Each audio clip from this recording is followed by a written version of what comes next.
Okey, bismillahirrahmanirrahim. Dalam video kali ini saya nak kongsikan dengan anda 5 aksesori smartphone yang wajib anda ada untuk tahun 2024. Mungkin saya akan sebut dia punya brand secara spesifik dan saya rasa lebih baik saya bagi kepada anda buying guide supaya anda tahu kalau nak beli benda alah ni apa yang anda kena tengok dan dia punya pantang larang tu apa. Mungkin yang ni lagi membantu compare dengan saya bagi tahu brand kan. So, Assalamualaikum warahmatullahi wabarakatuh. Anda bersama saya Ashraf Jeffrey dalam channel YouTube Mona Lisa. Kalau anda belum tekan butang subscribe, pastikan anda tekan butang subscribe dan juga button loceng yang ada dekat tepi dia. Semua benda yang saya cerita dalam video kali ni tak dibayar atau disuruh oleh sesiapa. Semuanya berdasarkan pengalaman peribadi saya.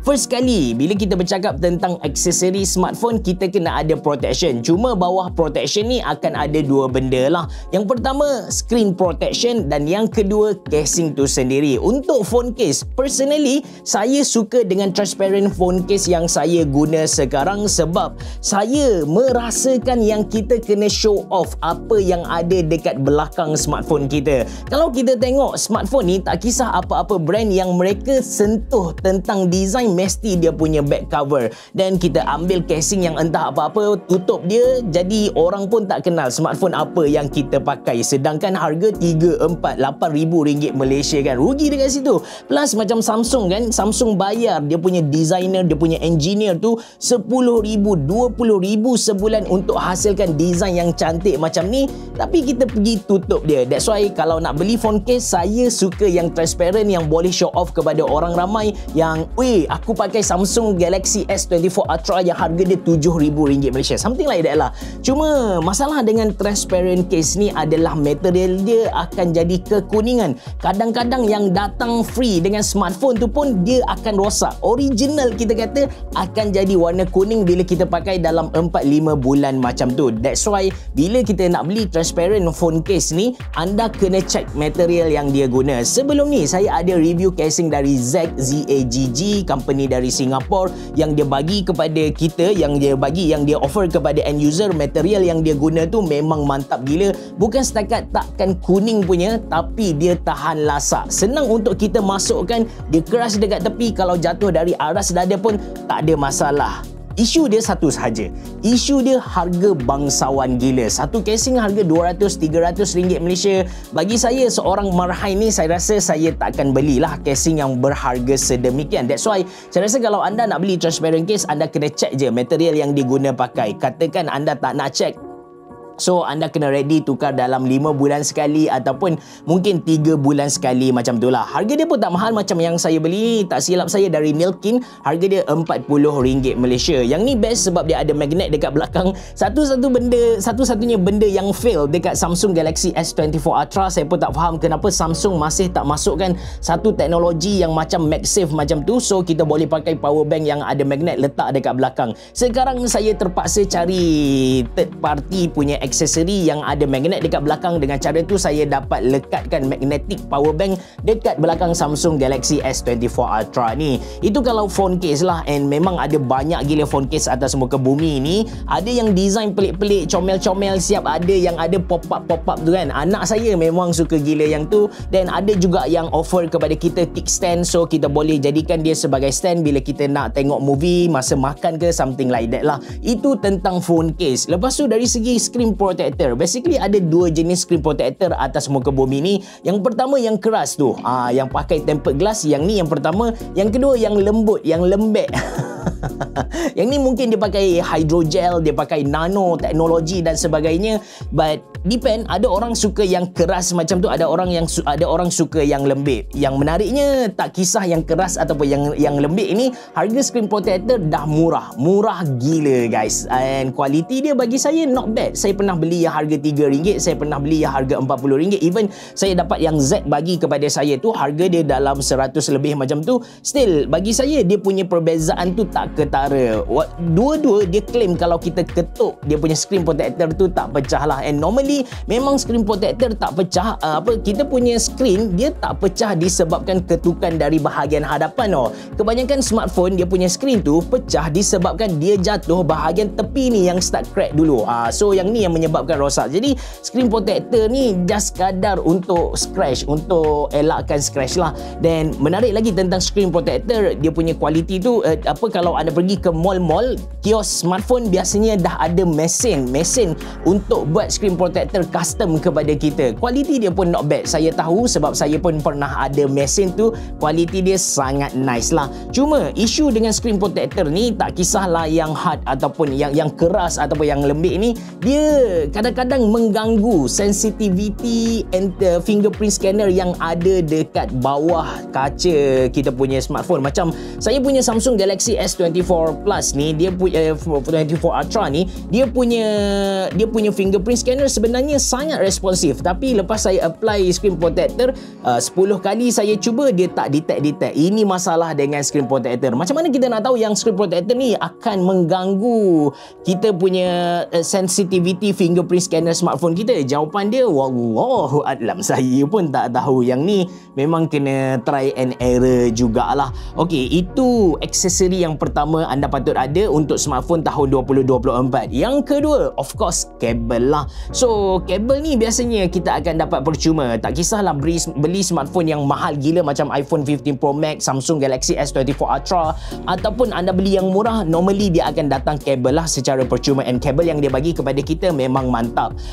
Cuma kalau kita nak ada second kabel, mungkin kabel tu kita nak pakai dalam bilik tidur kita, dan kita nak ada satu kabel dekat pejabat kita. Dan kalau anda nak beli kabel, anda kena tengok dua benda ni. Yang pertama, anda kena tengok dia punya current yang dia boleh alirkan tu. Kalau boleh, cari yang quick charge supaya dia dapat alirkan elektrik dengan cepat untuk penuhkan bateri smartphone kita. Itu yang pertama, cari yang dia ada tulis quick charge macam tu. Lepas tu, yang kedua, kita kena cari yang reputation brand dia besar. Reputasi brand yang sangat-sangat reliable. Dia punya brand ni orang sebut-sebut. Actually, kabel ni kan makin tebal sebenarnya makin elok lah secara logik, secara biasanya macam tu. Cuma sebab orang dah tahu benda tu, maka banyak juga brand yang dia keluarkan kabel tebal bila kita pegang, tapi dia punya besi di bahagian dalam tu nipis. Kita nak besi yang tebal sebab dengan besi yang tebal dapat kurangkan panas dan sebagainya. Jadi benda ni akan berlaku penipuan. That's why kita kena cari brand yang trusted. Brand yang trusted dia tak akan buat penipuan yang bodoh-bodoh macam ni lah. Mereka akan jaga quality reputation brand mereka. Antara brand yang saya gila-gila recommend anda beli ialah Ugreen.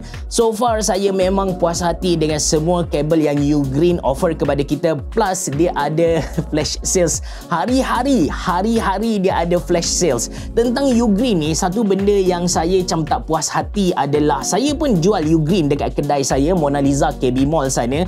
Saya punya harga mahal dari harga yang mereka jual dekat online. Kalau macam katakan produk ni, katakan Samsung Galaxy S24 Ultra dekat Shopee dijual pada harga RM4,000 Malaysia. Saya punya kos RM5,000 Malaysia. Saya macam lagi sebab yang buang harga dekat Shopee tu dia adalah kedai. Maksudnya dia bukan dari official Samsung yang buang. Kalau kita pergi ke Samsung punya official, harga yang dijualkan adalah harga standard macam tu.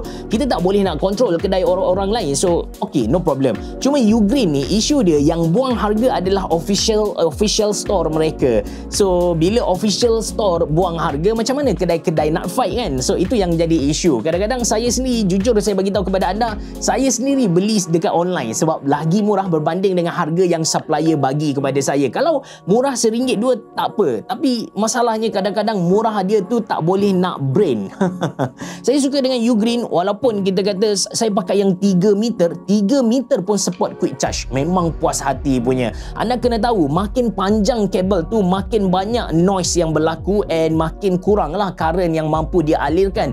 Tapi bayangkan Ugreen 3 meter dia still dapat deliver quick charge kepada saya punya smartphone. That's why kalau anda nak beli kabel, anda belilah Ugreen. Sangat-sangat recommend. Harga pun murah guys, dan aksesori yang ketiga adalah charger. Ada kabel, tak ada charger, tak ada guna juga. So, untuk charger ni ada 3 benda yang anda kena tengok lah. Yang pertama, sebolehnya carilah yang dia punya quick charge. Dia ada Snapdragon, dia ada Qualcomm quick charge ke, ataupun dia ada, kalau anda guna iPhone, anda cari yang ada MIFI, made for iPhone. Anda cari yang ada quick charge punya protokol. Huawei ada yang dia punya, Oppo ada dia punya, supaya bila kita charge smartphone kita tu dapat charge dengan sangat laju. Cari yang wattage dia besar, 65 watt ke, 100 watt ke. So dengan tu dia kena combine dengan yang tadi. Kadang-kadang dia ada brand yang jual 65 watt tapi dia tak ada protokol tadi. Bila kita charge dekat smartphone kita, dia tak jadi quick charge. So anda kena check jugalah dua benda ni. Yang kedua yang kita kena tengok bila kita nak beli charger ni adalah dia punya protection. So anda boleh tengok dekat Shopee ada charger 65 watt saya berani garanti kepada anda 65 watt harga tak sampai RM20 Malaysia mampu hidupkan Aya Neo Air yang ada dekat belakang saya. Aya Neo Air ni kalau kita punya charger bukan 65 watt dia tak akan masuk bateri punya. So dari segi 65 watt tu dia tak tipu kita. Cuma kenapa ada charger yang harga dia sampai RM200 Malaysia macam Ugreen punya, dan kenapa ada yang RM20 tadi? Jawapan dia dekat protection. Yang Ugreen punya dia ada overheat protection, dia ada overcurrent protection, dia ada short circuit protection. Lepas tu ada banyak lagi protection yang dia offer kepada kita. Katakan anda beli yang RM20 tadi, berlaku kilat guruh yang kuat di kawasan rumah anda, so ada electric spike. So anda punya smartphone, anda punya device possibility rosak memang tinggi gila. That's why sebolehnya charger ni anda kena spend sikit lah, anda kena invest yang harga mahal sikit. Kalau anda rasa macam Ugreen, sebenarnya Ugreen tak mahal loh, Ugreen tak mahal, tapi kalau anda rasa macam Ugreen mahal lagi, anda boleh pilih second option iaitu McDodo. Sebolehnya cubalah elak brand-brand yang kita tak kenal. Kalau anda pergi dekat Shopee, memang ada satu brand ni, saya lupa, saya pernah beli, dia jual memang murah gila, dah lah 65 watt ataupun tak silap saya 120 watt, free kabel lagi, harga RM20 sahaja. Dia buat live all the time, tak silap saya all the time, orang Indonesia ada, orang Sabah ada. Dia punya background sama sahaja, dia pakai green screen, lepas tu dia sembang-sembang kabel ni bang, kabel ni bang, kabel ni bang. Boleh beli yang dia, tapi anda kena tahulah risiko atas anda sendiri. Itu tentang charger dan juga kabel. So sekarang saya dah kongsikan dengan anda 3 benda lah kan, aksesori yang wajib ada untuk smartphone tahun 2024. Yang keempat, of course, power bank. Saya personally jarang guna power bank, kecuali sebelum ni saya pakai Sony Xperia 1.2 yang mana dia punya bateri cepat gila habis sebab ialah resolution screen tinggi dan sebagainya, and mungkin juga sebab saya beli yang refurbished, so bateri dia drain dengan sangat laju. At that time saya memang perlukan power bank. Sepanjang hidup saya ni, saya rasa macam 2 power bank ni buat saya macam puas hati gila. Tapi sebelum saya cerita tentang power bank tu, saya nak cerita benda-benda yang kita kena tengok bila kita nak beli power bank. Yang pertama, of course, capacity dia. Berapa besar dia? 10,000 watt, 20,000 watt, 30,000 watt. Sekarang ada 100,000 watt pun ada. Cuma 100,000 watt tu orang dah tak panggil dia sebagai power bank, orang panggil dia sebagai power station. Guna untuk camping, guna untuk glamping bagai tu, siap boleh hidupkan peti sejuk yang portable lagi. Memang mantap gila lah. Yang pertama, anda kena tengok capacity sebab benda ni lah yang menentukan berapa kali dia boleh charge smartphone anda. Itu yang pertama. Yang kedua, kita kena tengok dia punya output. Dia punya output sebab benda ni yang menentukan sama ada power bank tu charge smartphone kita dengan laju ataupun tidak. Yang ketiga, kita kena tengok berapa port yang ada sebab saya yakin sekarang, sambung balik tentang charger tadi, saya lupa nak cerita kepada anda. Charger sekarang dia datang dengan beberapa port. Anda boleh beli yang satu port, harga dia akan jadi lebih murah, tapi yalah, setiap orang sekarang kadang-kadang dia mesti ada power bank, dia mesti ada smartphone, dan lepas tu kadang-kadang dia ada smartwatch, kadang-kadang dia ada TWS. So setiap orang ada 4 device, at least 2 device lah kita katakan. So anda kena tengok juga charger yang ada 2 port, 3 port, 4 port based on anda punya penggunaan lah. Dan anda kena tahu satu benda, bila charger tu dia ada banyak port, macam Ugreen Nextshot yang saya review sebelum ni, dia ada 3 port, dia punya output adalah 65 watt. Kalau kita guna port USB-C 1 biji sahaja, yes, dia punya output akan jadi 65 watt. Tapi kalau kita cucuk je satu lagi kabel dekat bawah, dia akan bahagi 2, 65 watt bahagi 2. Kalau kita cucuk dekat bawah sekali, port yang paling atas tu dia akan pergi 40 watt, tapi port yang paling bawah 15 watt bahagi dua. Yang ni anda kena check dia punya detail sebelum beli. Sambung tentang power bank tadi, yes, kita kena tengok juga dia punya port charging tadi. Lepas tu yang ketiga, yang ni klise sikit lah, tapi memang kita kena tengok brand juga.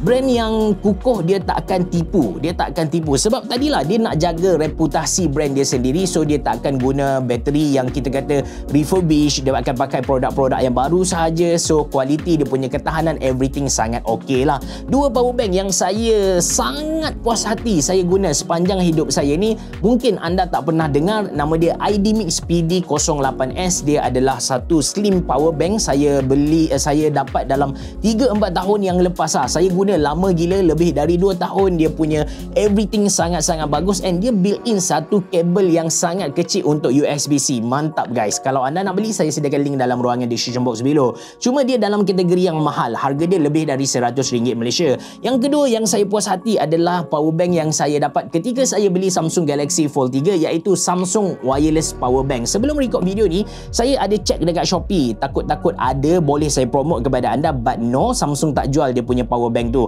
Saya suka sebab saiz dia yang slim, lepas tu dia punya wireless charging laju gila, lepas tu dia everything sangat bagus tentang power bank tu.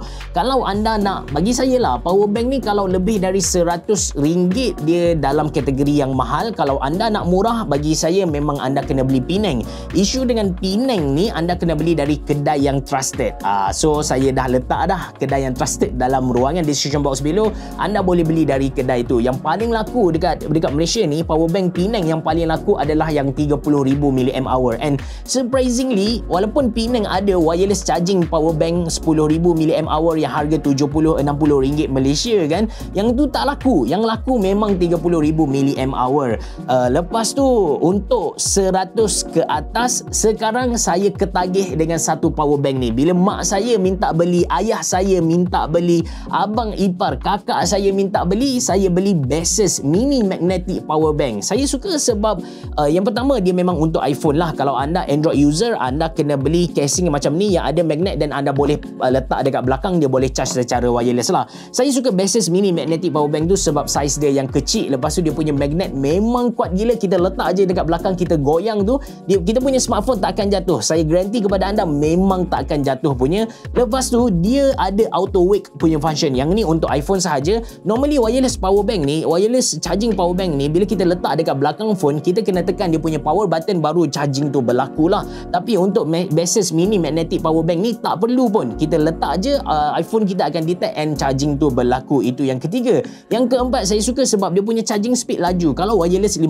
watt, kalau kita guna kabel 20 watt lah, memang laju. That's why saya sekarang ketagih dengan power bank tu. Even dekat TikTok saya ada buat affiliate, and ramai juga yang beli. Mungkin anda boleh beli, support saya akan dapat sedikit commission. Itu tentang power bank. Last sekali, benda yang saya yakin anda kena ada juga untuk tahun 2024, iaitu TWS. Bukan smartwatch, tapi TWS. Sebab sepanjang saya review smartphone, bagi saya dua phone sahaja speaker dia padu gila. Yang pertama adalah iPhone, yang kedua ialah Asus ROG. Dua phone ni dia punya speaker memang next level punya lah, bukan sekadar kuat, tapi audio yang kita dengar betul-betul macam dah desktop speaker. Saya bukan nak exaggerate kepada anda, seriously anda kena buat perbandingan. Mungkin selama ni anda dengar iPhone punya speaker, anda rasa macam okay, quality speaker smartphone macam ni No, anda kena ambil Samsung speaker, anda letak side by side, anda akan dapat appreciate lah betapa sedapnya speaker dari iPhone dan of course Asus ROG phone lah. Jadi and walaupun speaker dia sedap, takkanlah kita nak guna speaker dia di khalayak ramai kan, nanti orang cakap ganggu ketenteraman awam dan sebagainya. So at that time datanglah TWS ni. Kalau anda minta saya recommend, memang saya akan go for Creative Zen Air. Mula-mula saya review TWS tu, memang Creative hantar kepada saya untuk review. Saya review dengan tak ada apa-apa knowledge tentang dia punya produk. Saya tak tahu harga dia berapa. Bila saya dah habis review, saya impress gila dengan TWS tu. Saya tekalah harga dia mesti lebih dari RM300 Malaysia. Sebab produk kreatif bukan produk brand yang kita kata Sonic Gear bagai. No.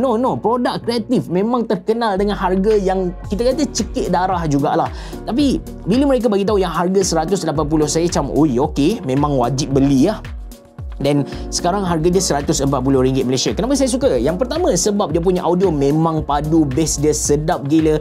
Ada active noise cancelling, anda turn on, anda dengar lagu, dia akan bawa anda ke next level. Lepas tu dia dah ada wireless charging. Dia pun tahan kandis air. Kalau anda guna untuk jogging, peluh jatuh dari kepala kena ke telinga anda, insya-Allah anda tak akan mati kena renjatan elektrik. Lepas tu lagi bateri dia tahan lama. That's why saya memang recommend anda beli Creative Zen Air ni. Kalau anda nak murah sikit, anda nak murah ataupun bawah dari RM100 Malaysia, saya recommend anda beli Realfit F2 Pro. Dia adalah sebuah ANC TWS yang paling murah dekat Malaysia, tapi ANC dia tak adalah kita kata signifikan sangat. Ada syarat je, macam cukup syarat macam tu sahajalah, tak ada yang best. Yang mantap tentang Realfit F2 Pro ni ada dua benda. Yang pertama adalah dia punya audio dah high resolution punya audio. Anda dapat dengar bunyi bass, bunyi treble dengan sangat best. Guna untuk layan lagu, guna untuk layan movie, memang shock guys. Dan yang kedua yang saya impress dengan Realfit F2 Pro ialah dia dah pun pakai Bluetooth 5.3, so latency sangat rendah. Anda nak guna untuk gaming, selagi anda bukan competitive player, anda bukan e-sport player, anda takkan perasan lah delay yang berlaku dekat TWS tu. So ini adalah 5 aksesori yang wajib ada dekat smartphone tahun 2024. Sebelum saya tutup video ni kan, saya nak share dengan anda satu benda untuk anda nilai sendiri. Saya masuk Mona Lisa kerja ni dari 2013. Saya deal dengan ramai pembekal-pembekal, supplier yang datang, dia nak jual kabel, dia nak jual aksesori-aksesori lain. So mereka bagi tahu, okey, cerah, kita ada ke phone case ni, harga phone case ni kos dia dalam RM20 Malaysia, jual lah dekat kedai RM30 Malaysia, untung RM10, 50% margin, good enough dah kan. Tapi dia cakap cuma kalau dekat Apple Store ataupun Samsung Store, mereka takkan jual RM30 Malaysia. Mereka takkan jual RM30 Malaysia. Berapa mereka akan jual? RM150 Malaysia, RM200 Malaysia. The same product, the same quality, the same supplier, produk kos yang sama, everything sama, cuma mereka akan jual harga lebih mahal. Bukan supplier yang jual mahal, anda kena tahu benda ni, tapi kedai tu. Sebab apa? Sebab kedai tu kata kalau dia jual murah, barang casing iPhone harga RM30 Malaysia, orang tak akan beli, orang tak akan percaya, orang rasa macam oh ni produk tipu punya, ni produk clone punya. So dia terpaksa letak mahal. Bila letak mahal, orang rasa macam oh ini produk yang premium, kena beli. So anda kena tahu, produk-produk Cina sekarang dia bukan macam zaman kita kecil-kecil dulu. Dia bukan zaman bila kita kata oh produk Cina dia teruk. No, anda kena check, iPhone pun dibuat dari China. Banyak benda yang China buat and quality dia mantap. Kalau kita tengok macam Remax, Nilkin, walaupun kita kata produk tu produk Cina yang murah, tengok packaging dia mantap gila guys. That's why kalau letak harga $150 pun, orang tengok dalam Apple Store, orang akan percaya oh ni produk mahal, so kita kena beli dia. Sedangkan the same product, the same cost, the same quality, the same supplier, produk tu kalau duduk dekat Mona Lisa sebagai contoh, harga dia RM30 Malaysia sahaja. Saya bukan nak condemn Apple Store, saya bukan nak condemn Samsung Store, tapi saya nak buat satu pendedahan supaya anda dapat nilai sendiri. Sebelum anda beli tu, anda buat survey dulu, anda cek betul-betul dulu supaya anda dapat jimatkan anda punya duit lah. Simpan duit dalam poket daripada kita bayar over dekat company yang kita kata memang cekik darah punya. Itu sahaja dari saya. Kalau anda rasa video ni membantu, and kalau anda boleh tekan butang like, but kalau anda rasa macam nak tahu something yang lain ataupun anda nak tahu benda-benda berbeza dengan saya, anda boleh komen dekat bawah. Saya akan take note and saya akan buat pada next video. Terima kasih kerana menonton. Assalamualaikum warahmatullahi wabarakatuh. Bye-bye. Jumpa lagi.